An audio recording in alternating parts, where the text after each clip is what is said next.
think people believe they're more charitable than what they really are. People don't give as much time or money as what they probably can to charity. And I'm not saying that everyone can give and write big checks, but you can find something in your capacity, in your time frame, in your capability, and just commit to doing something and helping out in some way.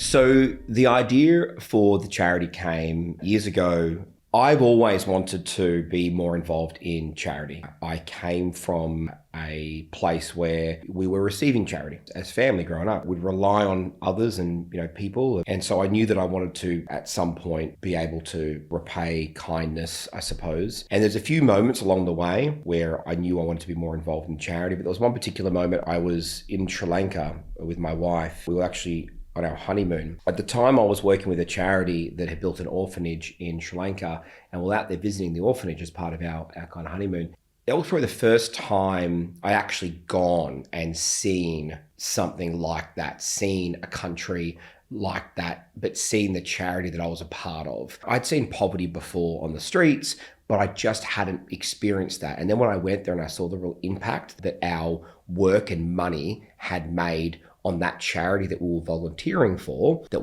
wasn't our charity, I really realized that I wanted to go deeper on this. And I realized the impact that we could have. And there's been a few moments along the way like that I've sort of seen. But I think that was the moment I was like, okay, we can do more. I remember I was just after that trip, actually, I then met up with a few people and I was meeting up with some people that do quite a big philanthropy and, sharing the story about, what we were doing in Sri Lanka. And although it was brilliant, it was 30 kids in an orphanage, but I was around this group of people that were all doing these, they're like airdropping, metric tons of rice into third world countries and all this kind of stuff. I thought, wow, could I do more? Could I impact more? Can I pull my time, resources, contacts, knowledge and actually do more than a 30-person thing or that? Like, what else could I do? And I think it was those two things that spurred me on to say, I need to really do this. And I spoke to my wife and I said, let's do this thing. And it was probably 2017. I said, let's start a charity. The difference is I wanted to have no bullshit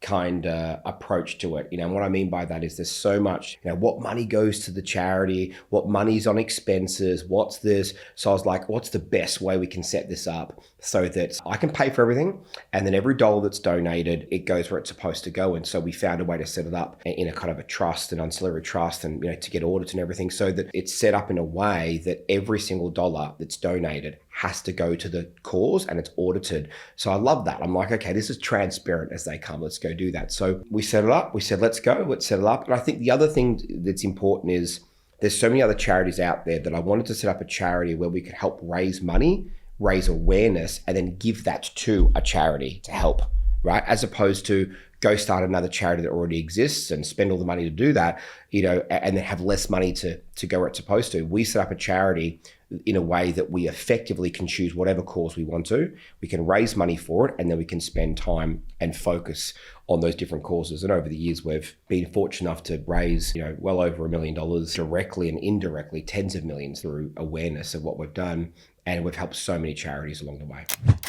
So it was an orphanage that was set up for the children that lost their parents in the tsunami that hit Sri Lanka quite hard. When you're in Australia and you're sending money, I don't think anyone really connects to the outcome of that until you go. And I hadn't experienced that before. And so when I went there, and I could quite literally see that the money that we had sent and the things that we had done had created a building and an agriculture project and these kids, and to see how thankful they were and how much they respected and just how much that they were thankful and in a way that I hadn't really seen before. I immediately knew we needed to do more to make this happen. There were so many serendipitous things, I suppose, or just weird moments. Like I remember when we went to the charity, the leaders at the time of that charity were in a little bit of a state. They're kind of running around and we didn't know what was going on. The kids are all happy, they're all there. But I spoke to one of the people running. I said, is everything all right? Like, is everything that's going on? And they said, we've got problems with our water and we haven't had fresh water in a couple of days. I'm like, oh my gosh.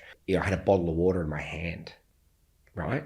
And I'm like sitting here with bottles of water, in my hand. And, they hadn't had water for like a day or two. Gave them water. I had 2 more bottles of water in my car. I got them out, gave it to the kids. And then I said, what's going on? What's happening with with this water? And they said, well, so they've got this dam that's down from the house. So they have to actually pump the water up and they have to clean it, right? You can't just drink the water that's there. So that whole pump and cleaning action, that had broken for days. And so I said, okay, like, can we fix it? I'm pretty handy. Like, can you tell me what to do? And she said, well, it's actually a part that's broken, and the part that you need, it's from Germany or somewhere like that. And it's a very specific machine to work on, and no one in Sri Lanka services this. No one has any idea what to do. It's a really specific pump. The next thing that happened was like a shiver up your spine moment.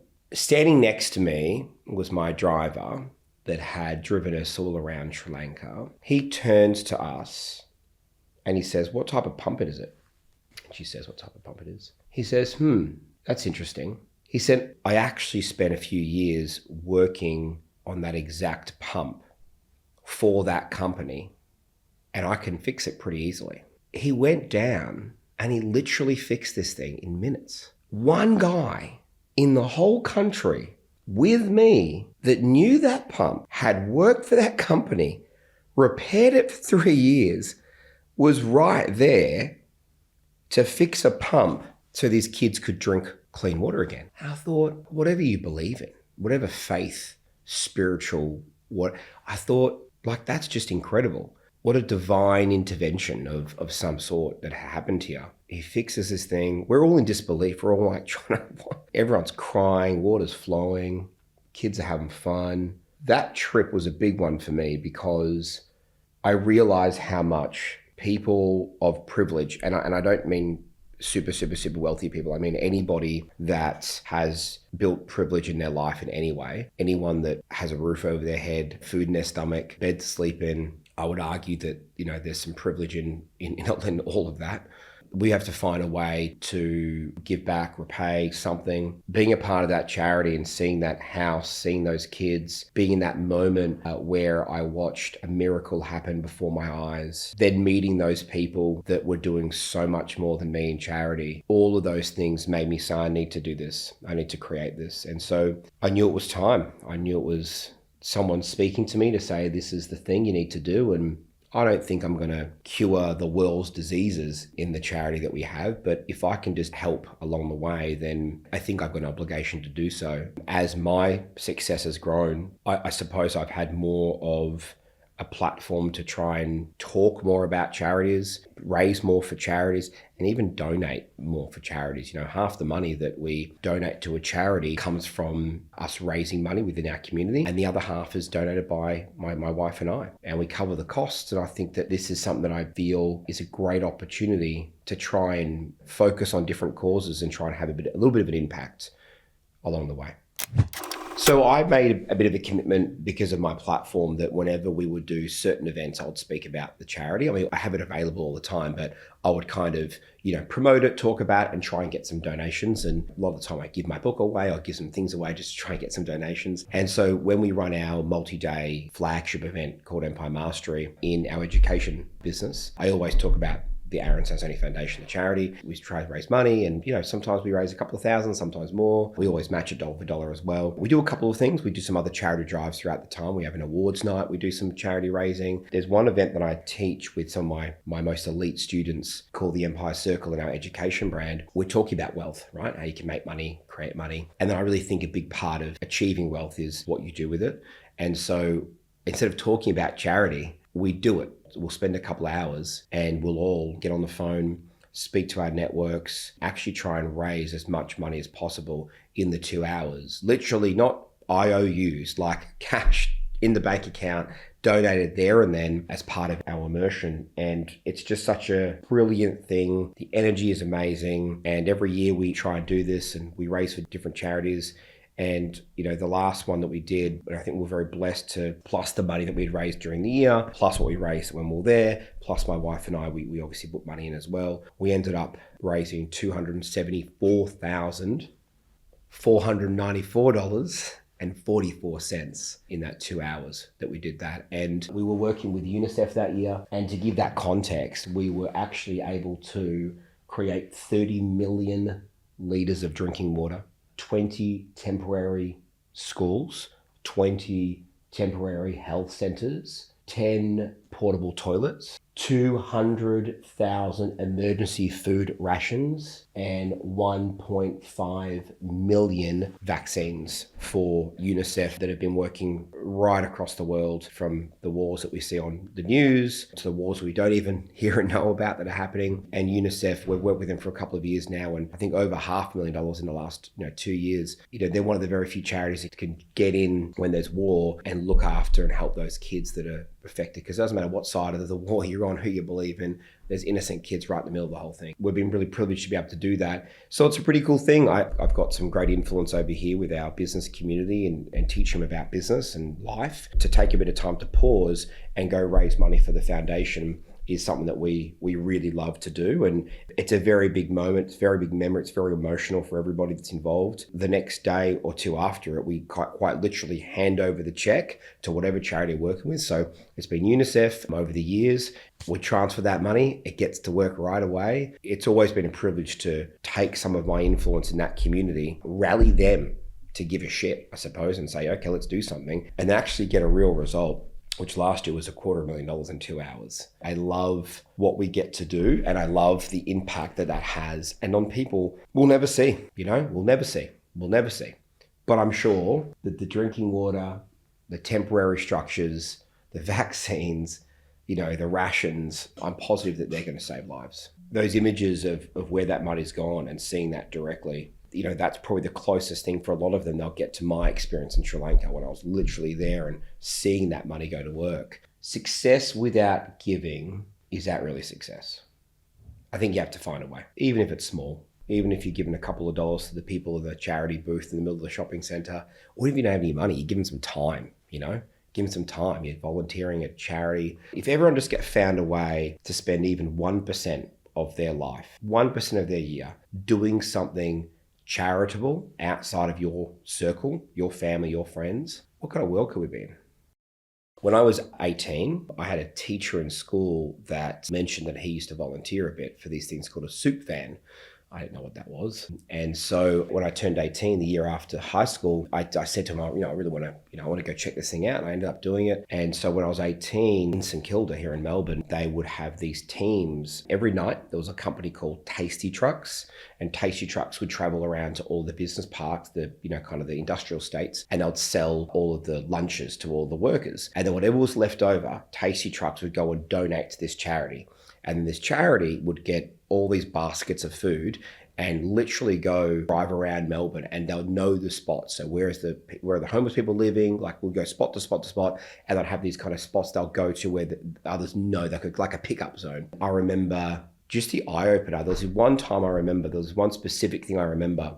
So we're driving around all these different areas. I remember driving to one of the most expensive suburbs in Melbourne, right? And we get there, on one side, you've got this multi-million-dollar mansion. And on the other side, there was like this kind of smaller houses, and there's like a laneway that went down. So I'm like, we're getting out. I'm like thinking, what are we doing here with this?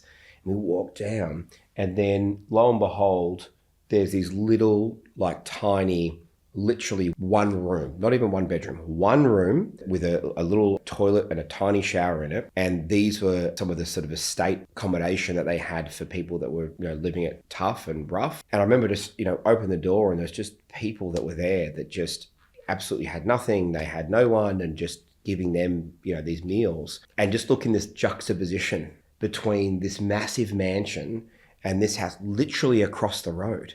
I'm thinking, I understand that we don't live in a world where you can just open your doors for everyone, but is there a spare bedroom in that house? Do they have spare food sometimes when they finish at nighttime? Do they have some clothes that they're not using?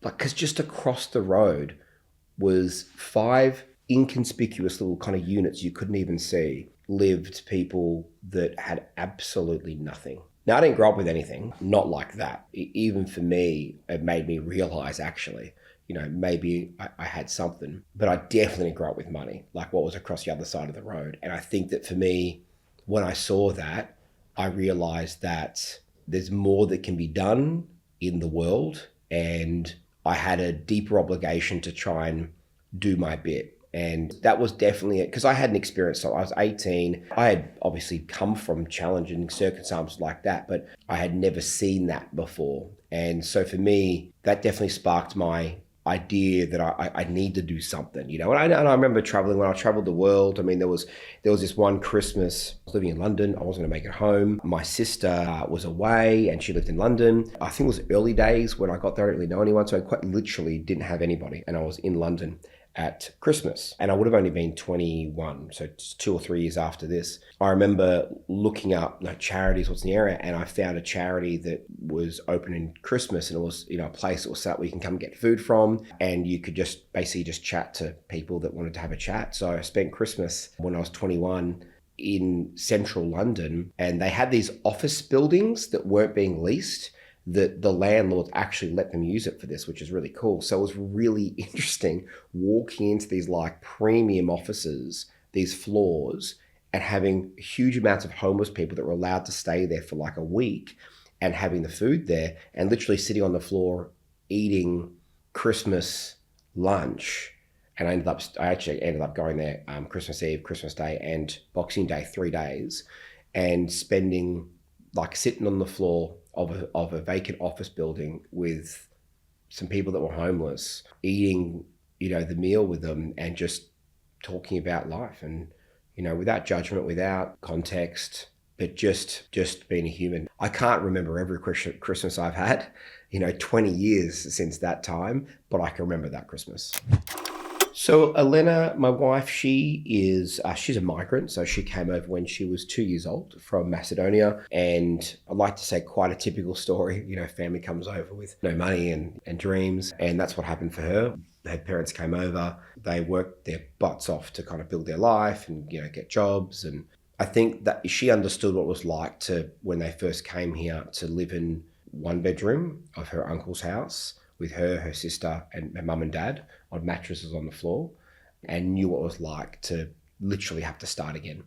And so I think that she's always wanted to be involved and look at ways that you can help and you can give back. She's also a qualified teacher and a behavioral therapist as well, and a psychotherapist. So all of that lends itself to like helping people, right? In the service of others. Both of us realized that we didn't come from anything. We both didn't come from anything. We've both built a life. We both realised we have a greater obligation to try and help more people. You know, my wife has had many crazy ideas from me before.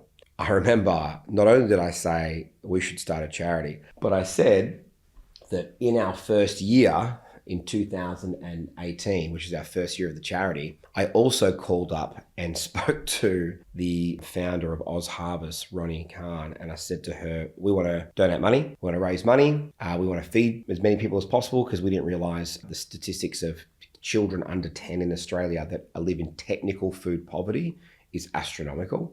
And so we wanted to do something about that. So I said, Ronnie, we're going to feed 250,000 people in Australia in our first year. And Ronnie said, oh, that sounds great. You know, I said, let's do it, right? And, you know, I didn't realize how much that would cost, but I'm like, let's just do it. So I went and told my wife when we said, hey, let's start this charity. I said, hey, I've got a great charity. I've called them up. I've told them we're going to donate 250,000 meals, which turned out to be $125,000 in our first year. And my wife was like, oh my goodness, why did you commit to say? She's like, maybe 10 or 20,000 we could probably, you know, try and help raise. But I've always bitten off more than I could chew. But by the 28th of November, 2018, we cut a check to Oz Harvest for $125,000 in our first year of charity. And we fed 250,000 kids that couldn't afford to eat in Australia. And that was our first year in charity.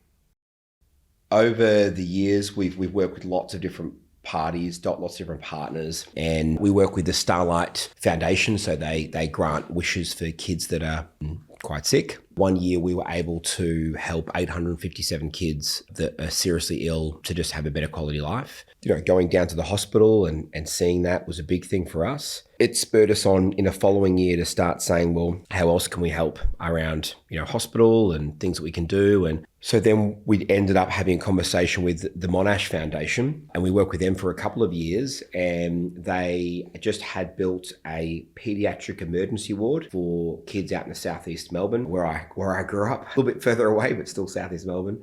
And they had $70 million from the government to build the hospital, pediatric hospital, emergency for kids, but they wanted an extra $7 million to be able to fit it out, in a kid-friendly way, and the government weren't willing to give them money to do that. So they were raising money from many partners that chipped in for that $7 million. And then we thought, let's go help, let's get involved. So we helped them raise some money, put it towards that fit out.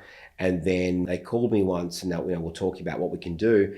And they said, well, listen, we have a bit of an issue. And I said, what's the issue? And I said, well, if a kid presents at the hospital at the time and they need an ultrasound, like to actually see if there's any internal bleeding or what's going on, they don't have that machine. They've got to go to the adult side and wait like up to 45 minutes for this thing. I was like, oh my gosh, like it's serious. They've got to wait all this time. And look, there's a big difference between adult emergency and the kid emergency. It's, the adult's not designed for kids, as you can tell. I said, all right, let's do it, right? Let's get this machine, right? The machine's a $150,000 machine for an ultrasound machine. I said, what else do you need? We need if a baby's born quite premature, they've got to get certain cots for them, or if they're born, or if they've got a bit of a rehab, they've got to have this certain kind of almost like kid Pilates type machines for them, and just a whole bunch of stuff they needed. So I said, all right, tell us what you need. They gave us a shopping list, including this $150,000 ultrasound machine.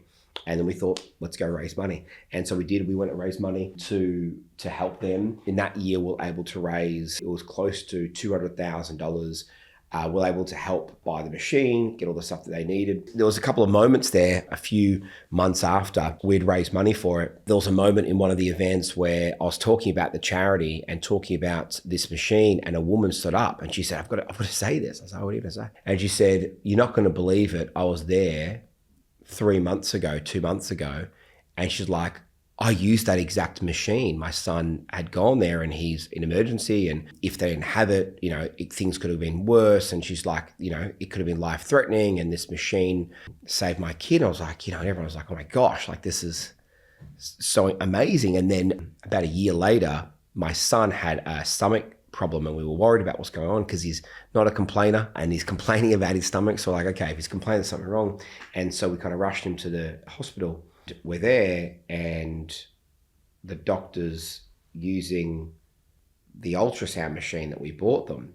I'm sitting there going, an ability to be able to help others, but then to sit there and watch my son and the doctor use this machine that we had helped be able to raise money for was another one of those like wow moments, for us. So it's very incredible that we're able to be involved in different charities. My wife, she's very involved in helping in kind of choosing who we donate money for. It's probably where she spends most of her time, and she filters a lot of the people that are looking for raising money. And it's the hard thing is saying no to people, and as well as saying yes.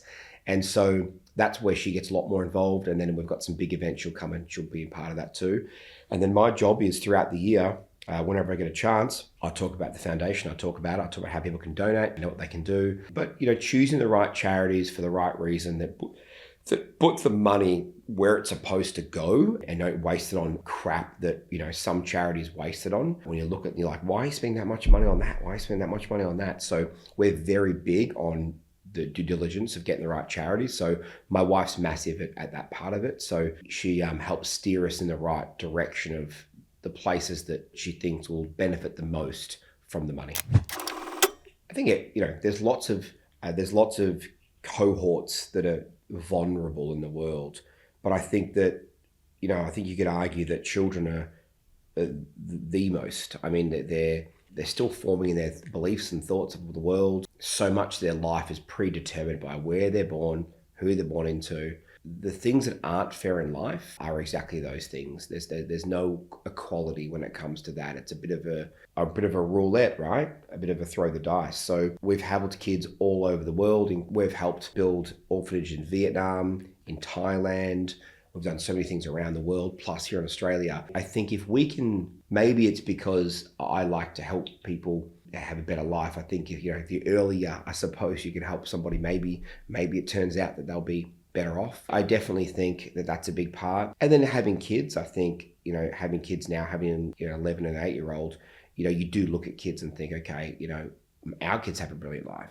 If our kids need something, they can get it. If they need medical treatment, if they need something, they've got it. But not everyone can do that. And so, that made me start focusing a lot more on kids and seeing how can we help in that way, and how can we maybe help those that need it the most. But, the hard thing is there's a lot of people and a lot of causes in the world. And, like I said, I don't think we're going to help everyone in the world, but if we can just dint a little bit, then maybe we've done some good.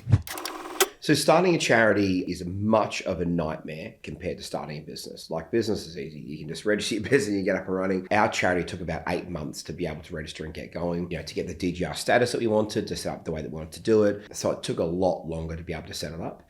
I think the first thing you need to do if you want to be charitable is think about, do I need to set up a charity, or can I get involved in another charity first? But I'd say I spent a good 10 years really volunteering and being involved in other charities before and being an ambassador and doing other stuff before I set up my own with my family. So I think firstly, maybe get involved in charities and see what part of it do you like, what do you want to be involved in. And the second thing is then choosing an area, choosing a focus. So for us, we have some other ideas of what we want to do and around housing and food and some things we want to do. But I think you got to choose what you're going to be really interested in. Like, if you really love animals, then maybe look at something around animals. If you love, helping overseas causes, then choose those, or conservation. So I think you got to choose something really interested in and that you can really get behind. Then you're going to build it yourself and kind of do like build like a business. Build it, hire all the people you need to, try and raise the donations and kind of have the costs in it and then donate. Or you're going to do what we did, which is build a charity. We pay for the cost, choose a charity you want to work with, and then give them the money to go do the good work. So you got to choose kind of the structure of, I suppose, how you want to set it up. You don't have to do either of those two things. You could just cut a check and go, here's the money, put it to where it needs to go, and put it to a charity that you really believe in, doing great things, that's not overspending on crap that they should be spending on, that's getting most of the money, if not all the money, to where it's supposed to go, and write a check, to where you think you can do it. And then I think as well, making it a part of your life. So you might say, okay, 5% of all of our profit from our business, we're going to donate, or 5% of all of our family income, we're going to donate. Or, when I pass away, I want to put part of my will, I'm going to put some charity into a will. So I think not just donating one-off, but actually saying, how do I commit to getting involved in things longer term? I think that's the important part, because the unfortunate thing is I think people believe they're more charitable than what they really are. I think that people don't give as much time or money as what they probably can to charity. And I think that we need to prioritize that in some way. And that doesn't mean you have to have lots of money to do it. And so the other piece of advice I'd say is that don't wait till you get to a certain point to say one day. When I had no money and I was in school, I'll try and give $1 for this thing, or 50 cents for this thing, or spend some time with someone if I could to give. And I'm not saying that everyone can give and write big checks, but you can find something in your capacity, in your time frame, in your capability, and just commit to doing something and helping out in some way. And and for me, that's a really big part of it. So I think again, write a check, build a charity, be a part of a charity. If you've got some kind of a brand or influence, maybe pulling that towards a brand or a charity and being an ambassador. Or if you own a business, finding a way to build your business in a way that can link up with a charity and give that constant donations and really build a charitable cause into your business. So this year, we're still working with UNICEF. We're still raising for UNICEF. We think that there's still a bit to do around UNICEF. There's a lot of wars going on right now. There's a lot of challenges. Yeah, so this year we're still working with UNICEF. Where we work next year, I'm not sure. We're already looking at some already that we want to raise for, but we still think there's a little bit more work to do given the wars that are happening, and given that there's something like 25 million kids in war zones at the moment, probably even more than that, right? In war zones at the moment. We think that UNICEF, as long as they can keep getting through to where they need to put the aid, we think that that's the best way for us to focus right now. Never too early to start, never too little to give, and find something that you care about and make an impact in that.